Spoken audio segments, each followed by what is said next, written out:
اعوذ باللہ من الشیطان الرجیم بسم اللہ الرحمن الرحیم یا ایھا الذین آمنوا اذکروا اللہ ذکرا کثیرا یا ایھا الذین آمنوا اے ایمان والو اذکروا یاد کرو، ذکر سے ہے یہ لفظ، یاد کرو اللہ کو ذکرا کثیرا کثرت سے یاد کرنا، یعنی اللہ کو بہت یاد کرو یا اللہ کا ذکر کثرت سے کرو۔ وسبحوہ اور تسبیح بیان کرو اس کی، بکرتاً صبح وعصیلا اور شام، اور صبح و شام اس کی تسبیح بیان کرو یعنی اس کی پاکی بیان کرو۔ هو الذی وہ ذات ہے جو یصلی بھیجتا ہے علیکم تم پر کیا بھیجتا ہے؟ رحمت۔ یصلی کا مطلب یعنی اگر انسان کے لیے یہ الفاظ مسلمان کے لیے تو درود بھیجنا ہوتا ہے، اور اللہ تعالیٰ کی طرف سے رحمت، ٹھیک ہے۔ وہ ذات ہے جو رحمت بھیجتا ہے علیکم تم پر، و ملائکتہ اور اس کے فرشتے بھی، ٹھیک ہے، یعنی اللہ اور اس کے فرشتے بھی تم پر رحمت بھیجتے ہیں۔ لیخرجکم لی تاکہ یخرجا تم کو نکالے، وہ تم کو نکالے، لی تاکہ یخرجا وہ نکالے تم کو من الظلمات ظلمت کی جمع ظلمات یعنی اندھیروں سے الی النور روشنی کی طرف، تاکہ وہ تم کو اندھیروں سے روشنی کی طرف نکالے۔ وکانا اور وہ ہے بالمؤمنین مومنوں پر رحیمہ مہربان۔ تحیتہم ان کا تحفہ یا ان کے لیے دعا، ٹھیک ہے، تحیت کا مطلب دعا ہوتا ہے، تحیہ کا مطلب تحفہ بھی ہوتا ہے۔ تحیتہم ان کا تحفہ یعنی یہ مومنین کی بات ہو رہی ہے، مومنین کا تحفہ یوم جس دن یلقونہ وہ ملیں گے اس سے، یلقونہ وہ ملیں گے اس سے، یعنی مومنین جس دن اس سے ملیں گے، اس سے مراد اللہ تعالیٰ سے ملیں گے، سلام سلام ہے، ٹھیک ہے، ان کا جس دن وہ اللہ سے ملیں گے اس دن ان کا تحفہ سلام ہے، یعنی سلام اس سے مراد یہ بھی ہے کہ اللہ تعالیٰ کی طرف سے سلامتی میں ہوں گے وہ، اور دوسرا مراد یہ بھی ہے کہ اللہ تعالیٰ بڑھ کر ان کو سلام کرے گا۔ جیسے کوئی کسی کے گھر میں مہمان جاتا ہے تو وہ کیا کہتے ہیں ان کو ویلکم کرتے ہیں، تو اس طریقے سے جب اللہ تعالیٰ کے گھر میں کوئی جائے گا تو اللہ تعالیٰ ان کو بڑھ کر سلام کریں گے، ویلکم کریں گے۔ وعدہ اور تیار کر رکھا ہے لہم ان کے لیے اجرن اجر کریمہ عزت والا بزرگی والا، اور اس نے ان کے لیے عزت والا اجر تیار کر رکھا ہے۔ یا ایھا النبی انا ارسلناک شاہدا ومبشرا ونذیرا وداعیا الی اللہ باذنہ وسراجا منیرا۔ یا ایھا النبی اے نبی صلی اللہ علیہ وآلہ وسلم، انا بے شک ہم نے ارسلناک ہم نے آپ کو بھیجا، ارسل بھیجا، نہ ہم نے کہا آپ کو، بے شک ہم نے، اس میں بھی ہمارا لفظ اور اس میں بھی آ رہا ہے، ٹھیک ہے، بے شک ہم نے آپ کو بھیجا، یہاں اسم ضمیر کے طور پر آ رہا ہے، یہاں ورب میں ہے، شاہدن گواہی دینے والا، و مبشرن اور خوشخبری سنانے والا، و نذیرن اور ڈرانے والا بنا کر، و داعین اور بلانے والا، داعی دعوت سے ہے، دعوت دینے والا یعنی بلانے والا، اللہ اللہ کی طرف باذنہ اس کے حکم سے، اور اللہ کی طرف اس کے حکم سے دعوت دینے والا یعنی بلانے والا، وسراجن اور چراغ، منیرن روشن، ٹھیک ہے، بے شک ہم نے آپ کو بھیجا ہے گواہی دینے والا بنا کر، خوشخبری سنانے والا، ڈرانے والا، اللہ کی طرف اس کے حکم سے بلانے والا، اور روشن چراغ بنا کر، ٹھیک ہے۔ وبشر اور خوشخبری سنا دیجیے مومنین مومنوں کو، بأن یہ کہ لہم ان کے لیے من اللہ اللہ تعالیٰ کی طرف سے فضلاً فضل ہے، کبیرہ بڑا، اور مومنوں کو یہ خوشخبری سنا دیں کہ ان کے لیے اللہ تعالیٰ کی طرف سے بڑا فضل ہے۔ ولا تطع الکافرین والمنافقین ودع اذاہم وتوکل علی اللہ وکفی باللہ وکیلا۔ ولا اور نہ تطیع، اب یہ سنگولر ہے تطیع، ٹھیک ہے، تطیعوا ہوتا تو ہم یہ کہتے ہیں کہ اللہ تعالیٰ مومنوں سے مخاطب ہے، یہ سنگولر اس کا مطلب صرف آپ صلی اللہ علیہ وسلم سے مخاطب ہے۔ ولا اور نہ تطیع، اب یہ تطیع کا مطلب ہوتا ہے اطاعت کرنا، تو اطاعت کا مطلب پیروی کرنا، کہنا ماننا، تو مومنین کے لیے جب یہ لفظ آتا ہے تو اس سے مراد ہوتا ہے کہ آپ صلی اللہ علیہ وسلم کی اطاعت کرنا، لیکن یہاں اللہ تعالیٰ آپ صلی اللہ علیہ وسلم سے مخاطب ہے تو اس کا مطلب آپ صلی اللہ علیہ وسلم کو اللہ تعالیٰ فرما رہا کہنا نہ مانے، ٹھیک ہے۔ ولا اور نہ تطیع کہنا مانے، کافرین کافروں کا، والمنافقین اور منافقوں کا، ٹھیک ہے، اور آپ کیا کافروں اور منافقوں کا کہنا مت مانے۔ ودا اور نہ ہی پرواہ کریں، یہ لا ادھر بھی سٹینڈ کرتا ہے، ٹھیک ہے، یعنی یہاں لفظ اصل میں ہے ولا دا، ٹھیک ہے، اور نہ ہی پرواہ کریں، ولا اور نہ تطیع الکافرین منافقین والمنافقین کافروں منافقوں کی بات مانے، ولا دا، ٹھیک ہے، یعنی یہاں وہی لا آتا ہے لیکن یہاں اللہ تعالیٰ نے جو ہے وہ ظاہر نہیں کیا، یہ اسی سے ریلیٹ کر رہا ہے، تو اس کا مطلب ہوگا اور نہ پرواہ کریں اذاہم ان کے اذیت دینے کی، ان کے تکلیف دینے کی، اذا اذیت سے ہے، ایزا، ٹھیک ہے، اور نہ ان کے تکلیف دینے کی پرواہ کریں. وتوکل اور بھروسہ رکھیں اللہ اللہ پر. وکفا اور کافی ہے باللہ اللہ تعالیٰ وکیلا کارساز، اور اللہ ہی کارساز کافی ہے. یعنی اللہ تعالیٰ صلی اللہ علیہ وسلم سے یہ فرما رہا ہے کہ آپ کافروں اور منافقوں کی کوئی بات نہ مانیں، نہ ان کی بات کا دھیان دیں، ان کے تکلیف دینے کی طرف نظر نہ کریں. آپ صرف اللہ پر بھروسہ کریں، اللہ تعالیٰ آپ کے لیے کارساز کافی ہے. یعنی سارے معاملات اللہ تعالیٰ آپ کے جو ہے وہ بہتر کر دے گا. ٹھیک ہے، آگے حکم ہے جی مومن عورتوں کے لیے. یا ایھا الذین آمنوا، اے ایمان والو، اذا جب نکاحتم، تم نکاح کرو مومناتی مومن عورتوں سے، ثم پھر طلقتموہن، تم ان کو طلاق دے دو. ہنہ میں نے آپ کو کہا تھا نون کا صیغہ عورت کے لیے آتا ہے، یعنی ان عورتوں کو طلاق دے دو. من قبلی، اس سے پہلے، قبل کا مطلب پہلے، اس سے پہلے ان کے تمسوہن، تم ان کو چھوؤ. تم ان کو چھوؤ سے مراد کہ کوئی ان سے تعلق قائم کرنے سے پہلے. ٹھیک ہے، اے ایمان والو، جب تم مومن عورتوں سے نکاح کرو پھر ان کو چھونے سے پہلے طلاق دے دو. ٹھیک ہے، پھر ان کو چھونے سے پہلے ان کو اگر تم طلاق دے دو، فما، تو پھر نہیں ہے، لکم تمہارے لیے، علیہن ان پر، من عدت کوئی عدت، تعتدونہا کہ تم اس کو پوری کرواؤ. ٹھیک ہے، ان سے پوری کرواؤ، تعتدونہ کہ تم پوری کرواؤ، ہاں اس عورت سے. طلاق کی عدت 3 ماہ ہے. ٹھیک ہے، اور جو بیوہ عورت ہوتی ہے جس کا شوہر فوت ہو جائے اس کی 4 ماہ 10 دن ہوتی ہے. یعنی عورت کو عدت گزارنی ہوتی ہے، لیکن عدت اسی صورت میں ہوتی ہے جب اس کا میاں کے ساتھ کوئی تعلق قائم ہو چکا ہو. ٹھیک ہے، عدت کا مقصد یہ ہوتا ہے کہ اس کی اولاد کی ولدیت ظاہر ہو سکے، کہ اگر اس عورت کی کوئی اولاد ہو تو پتہ چل سکے کہ وہ کس کی اولاد ہے. ٹھیک ہے، اس کا باپ کون ہے. تو جب کسی مرد کے ساتھ عورت کا کوئی تعلق ہی قائم نہیں ہوا، کوئی ازدواجی زندگی اس نے قائم نہیں کی، مرد نے اس کو چھوا تک بھی نہیں ہے، تو پھر اس کا مطلب ہے کہ وہ عورت جو ہے وہ بالکل کنواری لڑکی کی طرح سے ہے. لہٰذا بغیر یہ کہہ لیں کہ عدت پوری کیے وہ کسی اور کے ساتھ نکاح کر سکتی ہے. یہاں اللہ تعالیٰ نے یہ پھر خاص حکم نازل فرما دیا. ہمارے زمانہ جاہلیت کی طرح کا یہ رواج ابھی بھی ہے کہ جی طلاق دے دی ہے تو چاہے وہ تعلق قائم ہوا کہ نہیں ہوا، عدت پوری کی جائے. عدت کا پرپز ہی اولاد کی بلدیت جاننا ہے. تو یہاں اللہ تعالیٰ نے یہ ارشاد فرما دیا کہ اے ایمان والو، جب تم کسی مومن عورت کے ساتھ نکاح کرو پھر ان کو چھونے سے پہلے، یعنی اس کے ساتھ کوئی بھی تعلق قائم کرنے سے پہلے ان کو طلاق دے دو، تو تمہارے لیے ان عورتوں سے عدت پوری کروانا جائز نہیں. ٹھیک ہے، تمہارے لیے نہیں ہے ان پر کوئی عدت کہ تم ان سے پوری کرواؤ. فمتعون، پس ان کو فائدہ دو. متاع کا مطلب فائدہ دینا، ہم نے پیچھے بھی پڑھا تھا جب اللہ تعالیٰ نے آپ صلی اللہ علیہ وسلم کی ازواج مطہرات سے مخاطب ہو کر فرمایا تھا آیات تکشیر میں کہ تمہیں فائدہ دوں، امتی کنہ. ٹھیک ہے، کہ میں تمہیں فائدہ دوں اور تمہیں رخصت کر دوں. یہاں اسرح کنہ، یہ وہ دونوں لفظ ہیں. فمتعوہن، پس ان کو فائدہ دو، وسرحوہن، اور ان کو رخصت کر دو، سراحا جمیلہ، اچھے طریقے سے. یعنی طلاق کی نوبت تو ظاہر سارے معاملہ طے ہونے کے بعد ہی آتی ہے نا، جب نکاح کر لیا اور نکاح کے بعد طلاق دے دی، تو اس کا مطلب ہے کہ عورت کا سامان سب کچھ جو ہے وہ مرد کے گھر تک بھی پہنچ چکا ہوگا یقیناً کچھ نہ کچھ. تو اس لیے اللہ تعالیٰ فرما رہا ہے کہ ان کو فائدہ دو اور ان کو اچھے طریقے سے رخصت کر دو، کہ اگر کوئی تم نے ان عورتوں کے کوئی سامان تمہارے پاس ہے تو ان کو واپس کر دو، یا جو بھی تم نے ان پر خرچ کیا، فار ایگزامپل حق مہر وغیرہ، تو وہ ان میں کوئی نہ کوئی آسانی کر کے ان کو کیا کہتے ہیں رخصت کر دو، یعنی اچھے طریقے سے گھر دیں. ہمارے ہاں یہ ہوتا ہے کہ جب طلاق دی جاتی ہے تو پھر گھر سے دھکے مار کر نکالا جاتا ہے، اور جو اس کا کوئی ساز و سامان پڑا ہو وہ نہیں ریٹرن کیا جاتا، تکلیف دی جاتی ہے، اذیت دی جاتی ہے اس کو واپسی میں، یا پھر یہ کہ جو حق مہر وغیرہ اس کو عورت کو دیا جا چکا ہوتا ہے نکاح کے ٹائم، وہ اس سے جو ہے وہ بڑے غلط طریقے سے نکلوایا جاتا ہے. ٹھیک ہے، تو یہ سارے معاملات، یعنی اس کا مطلب یہ ہے کہ ان کو فائدہ دو اور ان کو اچھے طریقے سے رخصت کرو، یعنی معاملہ اچھے طریقے سے ڈیل کرو. نیکسٹ نبی کریم صلی اللہ علیہ وسلم کے لیے خاص حکم ہے. یا ایھا النبی، اے نبی صلی اللہ علیہ وآلہ وسلم، انا، بے شک ہم نے احللنا، حلال کی، لکا آپ کے لیے، ازواجکا آپ کی بیویاں، ہم نے آپ کے لیے بیویاں حلال کی. کون سی؟ اللاتی، وہ جن کو آتیتا آپ دیں، اجورہن، ان کا حق مہر.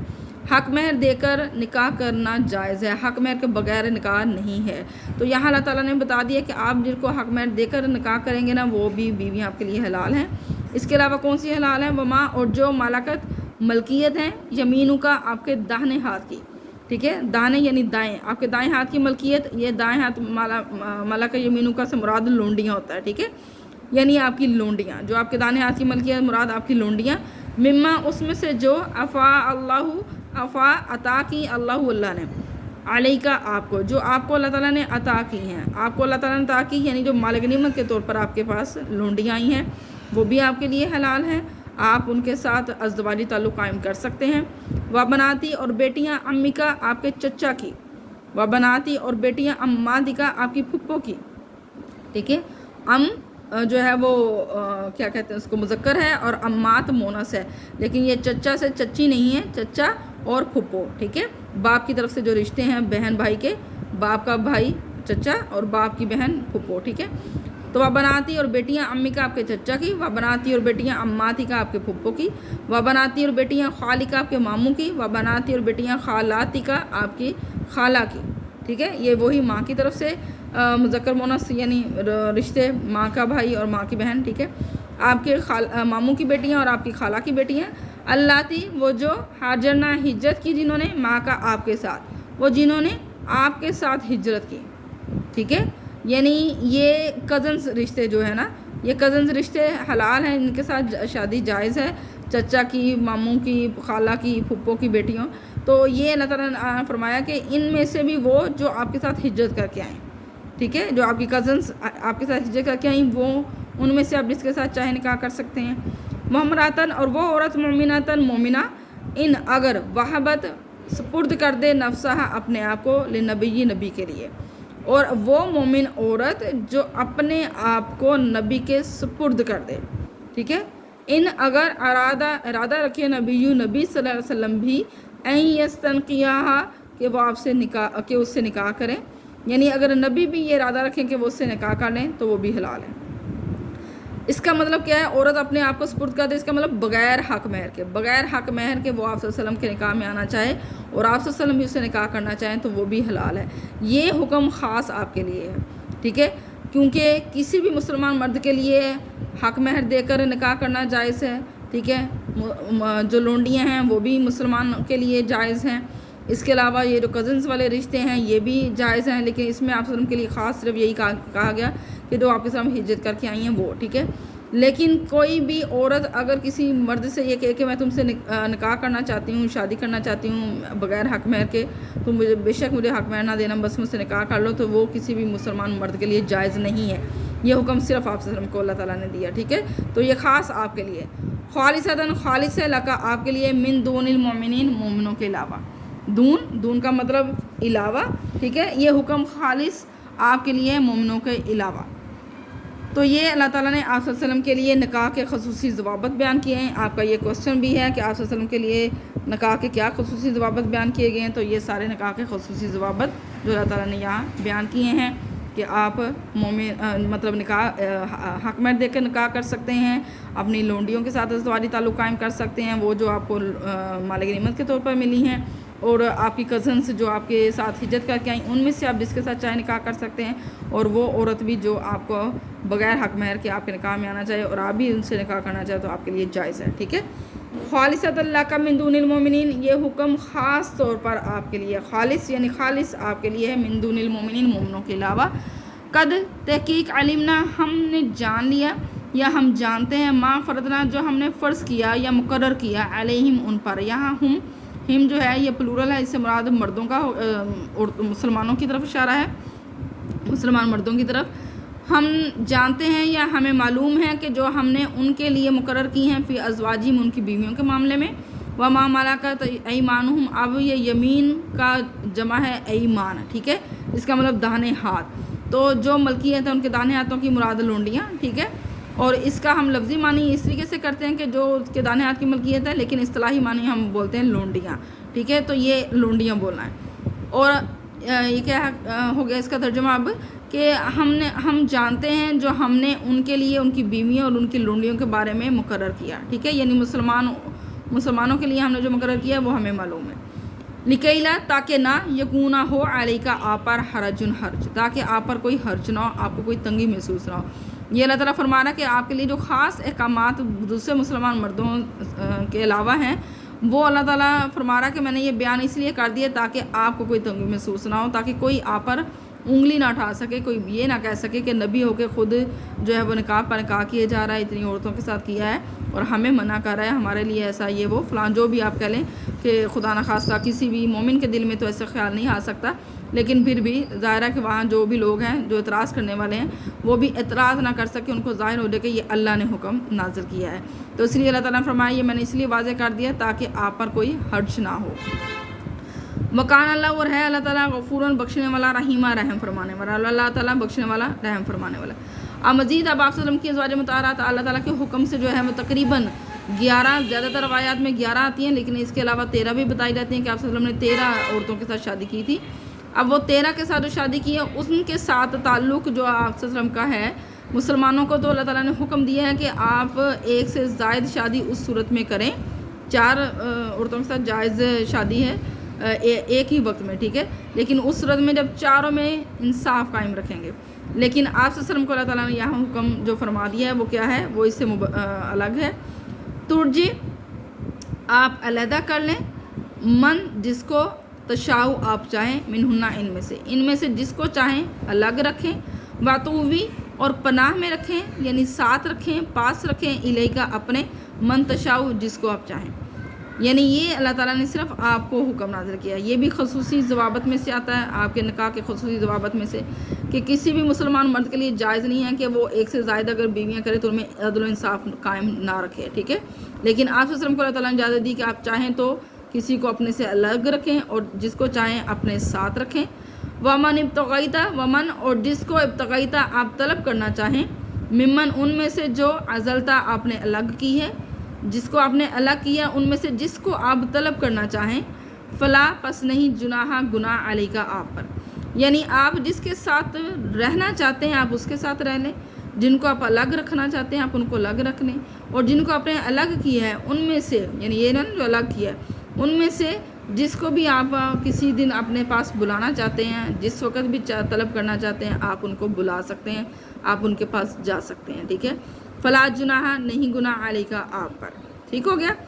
ذالکہ یہ ادنا زیادہ بہتر ہے، ان کے تقرہ ٹھنڈی رہیں، اعینہن ان کی آنکھیں، اب ہنہ سے مراد عورتیں، تو عورتوں کی آنکھیں مراد آپ صلی اللہ علیہ وسلم کے ازواج مطہرات۔ یہ حکم بھی نازل فرمایا اس لیے تاکہ آپ صلی اللہ علیہ وسلم کی ازواج مطہرات یہ نہ کہیں کہ آپ صلی اللہ علیہ وسلم ہمارے ساتھ انصاف نہیں کرتے، ان کو ظاہر ہو جائے کہ اللہ کی طرف سے یہ آپ صلی اللہ علیہ وسلم کو اجازت ہے۔ لیکن آپ صلی اللہ علیہ وسلم کو گو کہ اللہ کی طرف سے اجازت مل گئی تھی، اس کے باوجود آپ صلی اللہ علیہ وسلم نے اپنی تمام ازواج مطہرات میں انصاف قائم رکھا تھا، ہر ایک کے پاس ایک دن مقرر کیا ہوا تھا اور ہر کے پاس اس باری کے لحاظ سے جاتے تھے، سوائے جو آپ یہ کہہ لیں کہ قریب المرگ جب تھے آپ صلی اللہ علیہ وسلم اپنے وصال سے پہلے، تو اس وقت آپ صلی اللہ علیہ وسلم نے اپنی تمام ازواج مطہرات کو اپنے حجرے میں مدعو کر کے یہ اجازت لی تھی کہ اگر آپ کی طرف سے اجازت ہو تو میں اپنی زندگی کے آخری دن جو ہے وہ حضرت عائشہ کے ساتھ گزارنا چاہتا ہوں، تو سب نے خوشی خوشی اجازت دے دی تھی۔ تو اس لحاظ سے آپ صلی اللہ علیہ وسلم اپنی زندگی کے آخری جو بھی 3-4 یا 2-3 دن تھے وہ حضرت عائشہ کے ساتھ حضرت ان کے حجرے میں گزارے تھے، ٹھیک ہے۔ یعنی یہ اجازت ملنے کے باوجود بھی آپ صلی اللہ علیہ وسلم نے انصاف قائم رکھا تھا۔ تو اب اللہ تعالیٰ یہ فرما رہا کہ یہ سارا حکم کیوں کیا، تاکہ ان کی آنکھیں ٹھنڈی رہیں، یعنی وہ غمگین نہ ہوں کہ آپ صلی اللہ علیہ وسلم ہمارے ساتھ ملتے نہیں ہیں، آپ نے ہم سے علیحدہ کیوں رکھا ہے، پتہ نہیں ہم سے خوش نہیں ہے، جو بھی کہہ لیں، ٹھیک ہے۔ ولا اور نہ یحزن غمگین ہوں، ویردینا اور راضی رہیں، بما اس چیز سے جو آتیتہن آپ نے ان کو دیا ہے، کلونا ان سب کو، جو آپ نے ان سب کو دیا ہے، آپ نے ان سب کو کیا دیا ہے، اپنا تعلق، اپنا نسبت، ٹھیک ہے، آپ صلی اللہ علیہ وسلم کی نسبت جو ان کے ساتھ ہے، یعنی آپ صلی اللہ علیہ وسلم کے زوجگی میں آ کر آپ صلی اللہ علیہ وسلم کی وہ کیا کہتے ہیں ازواج مطہرات ہونے کی وجہ سے وہ تمام مومنین کی مائیں کہلائی ہیں نا، امہات المومنین ہیں آپ صلی اللہ علیہ وسلم کی ازواج مطہرات، تو یہ اتنا بڑا مقام، اتنا بڑا رتبہ جو ان کو ملا ہے۔ پھر اللہ تعالیٰ نے تمام امہات المومنین کو بھی یہ قرار دیا ہے، یعنی ازواج نبی سے یہ ہم نے پیچھے پڑھا ہے کہ ان کو یہ اللہ تعالیٰ نے واضح کر دیا ہے کہ آپ عام عورتوں کی طرح نہیں ہیں، یعنی وہ تمام مسلمان عورتوں کے لیے جو ہے وہ رول ماڈل ہیں، ٹھیک ہے، اور اس کے علاوہ ان کا اجر ان سب عورتوں کی نسبت دگنا ہے، ٹھیک ہے۔ تو یہ کس وجہ سے؟ صرف آپ کے ساتھ نسبت کی وجہ سے، تو اس لیے اللہ تعالیٰ فرما رہا ہے جو آپ نے ان کو دیا ہے اس چیز پر وہ راضی رہیں، یعنی آپ کے ساتھ آپ کے نام کی، آپ کے ذات کی جو نسبت ان کے ساتھ مل گئی ہے اس چیز سے ان کو راضی رہنا چاہیے۔ واللہ اور اللہ یعلم جانتا ہے ما فی قلوبکم جو تمہارے دلوں میں ہے، یعنی سب لوگوں کے دلوں میں جو سوالات اٹھ رہے تھے اس بنا پر اللہ تعالیٰ نے یہ ساری آیات نازل کر دی، ٹھیک ہے۔ اور واللہ اور اللہ یعلم جانتا ہے ما فی قلوبکم جو تمہارے دلوں میں ہے، وکان اللہ اور ہے اللہ تعالیٰ علیماً جانے والا، حلیمہ بردبار، اور اللہ تعالیٰ جانے والا بردبار ہے۔ لا یحل لک النساء، اب یہ بھی ایک خاص حکم آپ کے نکاح کے خصوصی ضوابط میں سے آ گیا۔ اب یہ کیا ہے، اللہ تعالیٰ نے آپ کو اجازت دی کہ اس کا مطلب یہ نہیں کہ آپ کے لیے اب میں نے جائز قرار دی عورتیں تو آپ شادی پہ کیے جائیں، ٹھیک ہے۔ تو یہاں اللہ تعالیٰ نے منع فرما دیا، کیا، لا نہیں یحل حلال لکا آپ کے لیے نساء عورتیں من بعد اس کے بعد۔ اب اس کے بعد یعنی یہ حکم جس وقت نازل ہوا اس وقت آپ کی کیا لیں زوجیت میں جتنی عورتیں تھیں، اس کے بعد اللہ تعالیٰ نے آپ کو منع فرما دیا کہ اب آپ اس سے مزید شادی نہیں کر سکتے، اس سے زیادہ مزید کسی اور عورت کے ساتھ شادی نہیں کر سکتے، ٹھیک ہے۔ لا یحل نہیں حلال لکا آپ کے لیے نساء عورتیں، یہ کا سنگولر، اس سے مراد آپ صلی اللہ علیہ وسلم ہی ہیں، من بعد اس کے بعد اور کوئی عورت آپ کے لیے حلال نہیں، ولا اور نہ ہی ان تبدلا کہ آپ تبدیل کریں بہنہ ان میں سے، من ازواجن ان سے، من ازواجن بیویوں میں سے ان سے کوئی تبدیل کریں۔ تبدیل کرنے کا مطلب طلاق دے کر آپ کوئی اور کر لیں، یا مطلب اگر فرض کریں آپ کو اللہ تعالیٰ نے 11 شادی کی اجازت دی ہے تو 11 میں سے اب کسی ایک کو طلاق دے کے آپ اس کی جگہ پہ کوئی اور لے آئیں تو کہ ٹوٹل 11 ہی رہ گئی، ٹھیک ہے۔ یہ بھی ایک خاص حکم کہ باقی مسلمان مردوں کو جو ہے وہ طلاق کی اجازت ہے، وہ کسی کے ساتھ نکاح نہیں ہو سکتا، وہ ان کو طلاق دے سکتے ہیں، لیکن آپ صلی اللہ علیہ وسلم کا جس کے ساتھ نکاح ہوا آپ صلی اللہ علیہ وسلم کسی کو طلاق نہیں دے سکتے، ٹھیک ہے۔ ایسا ممکن نہیں ہے کہ آپ صلی اللہ علیہ وسلم کی زوجیت میں کوئی عورت رہی ہو تو پھر آپ صلی اللہ علیہ وسلم اس کو طلاق دے دیں، چھوڑ دیں اور وہ عورت پھر کسی اور کی زوجیت میں چلے جائے، ٹھیک ہے۔ تو آپ صلی اللہ علیہ وسلم کا جو مقام مرتبہ اس کے ساتھ تھا، مینز اس کو جو ملا تھا وہ آپ صلی اللہ علیہ وسلم کے لیول پر کوئی اور مرد پھر آ کر جو ہے وہ اس کی شوہر ہونے کی حیثیت سے جو ہے وہ آپ صلی اللہ علیہ وسلم کے مقابل اس کا مقام ہو جائے گا نا، یعنی آپ صلی اللہ علیہ وسلم بھی کسی عورت کے شوہر رہے ہوں تو پھر بعد میں آپ صلی اللہ علیہ وسلم چھوڑ دیں تو اس عورت کا کوئی اور بھی شوہر رہا ہو، ٹھیک ہے۔ تو یہ اللہ تعالیٰ یہ ارشاد فرما رہا ہے کہ آپ کے لیے جائز نہیں ہے، ولا اور نہ ہی یہ ان تبدلا کہ آپ تبدیل کریں بہنہ ان سے، من ازواجن کو بیویوں میں سے، یعنی بیویوں میں سے کوئی آپ تبدیل کریں، یہ بھی آپ کے لیے جائز نہیں ہے۔ ولو اور اگرچہ اعجابہ کا آپ کو اچھا لگے حسنہن ان کا حسن، اگرچہ آپ کو ان کا حسن اچھا ہی کیوں نہ لگے، کتنا ہی اچھا کیوں نہ، یعنی کوئی کتنی خوبصورت کیوں نہ آپ کو عورت لگے، آپ نہیں اس کے ساتھ نکاح کر سکتے، اب آپ کے لیے ختم۔ اللہ سوائے ما ملکت جو ملکیت ہے یمینوں کا آپ کے داہنے ہاتھ کی، یعنی سوائے آپ کی لونڈیوں کے، لونڈیاں جو ہیں وہ بغیر نکاح کے جائز ہیں، ان کے ساتھ ازدواجی تعلق قائم کیا جا سکتا ہے کیونکہ وہ خریدی جاتی ہیں، ایسے ہی ہے جیسے آپ مال خریدتے ہیں تو وہ آپ کی ملکیت ہو جاتا ہے، چاہے وہ اپنے پاس رکھیں، چاہے وہ آپ نہ رکھیں، چاہے آپ کہیں پھینک دیں، چاہے آپ کسی کو تحفتاً دے دیں، ٹھیک ہے، آپ اس کے مالک ہو جاتے ہیں۔ تو بالکل لونڈیاں جو ہیں، لونڈیوں کے معاملے میں اسلامی اصول ایسا ہی ہے کہ وہ جائز ہے، اگر آپ نے کسی کو خریدا ہوا ہے تو یا آپ کے پاس مال غنیمت کے طور پر آئی ہیں، آپ ان کے ساتھ جب تک اپنے ساتھ رکھتے ہیں آپ ازدواجی تعلق قائم کر سکتے ہیں، آپ چاہیں اس کو آزاد کر دیں، چاہیں کسی کو تحفتاً دے دیں، ٹھیک ہے۔ تو یہ ہمارے تاریخ میں ایسا ہوتا رہا ہے۔ وکان اللہ ہے اللہ تعالیٰ علی کل شیء ہر چیز کا رقیبہ نگاہ رکھنے والا، یعنی اللہ کی نظر میں ہے سارے معاملات، تو اللہ ہر چیز پر نگاہ رکھنے والا ہے۔ یہ تھے آپ صلی اللہ علیہ وسلم کے لیے خصوصی ضوابط جو ہم نے اس میں پڑھے ہیں، یعنی سورۃ الرضا میں ایک یہ بھی ٹاپک آ گیا، اس کے موضوعات میں سے کہ آپ صلی اللہ علیہ وسلم کے ازواج مطہرات میں بھی کے بارے میں بھی خاص احکامات نازل ہوئے، پھر آپ صلی اللہ علیہ وسلم کے 5 صفاتی نام بھی آئے، 1 2 3 اینڈ 4 اینڈ یہ 5، ٹھیک ہے، یہ 5 صفاتی نام آپ صلی اللہ علیہ وسلم کے اس صورت میں آئے ہیں۔ پھر آپ صلی اللہ علیہ وسلم کے پھر طلاق کا خاص حکم بھی آیا ہے مسلمان مردوں اور عورتوں کے لیے، پھر آپ صلی اللہ علیہ وسلم کے لیے جو ہے وہ جو عورتیں حلال کی گئی ہیں ان کا ذکر آیا ہے، اور آپ صلی اللہ علیہ وسلم کے لیے اپنی بیویوں کے معاملے میں جو خاص احکامات نازل ہوئے ہیں وہ بھی اس میں بتا دیے گئے ہیں۔ وآخر دعوانا ان الحمد للہ رب العالمین، اللہ وما علینا الا البلاغ المبین۔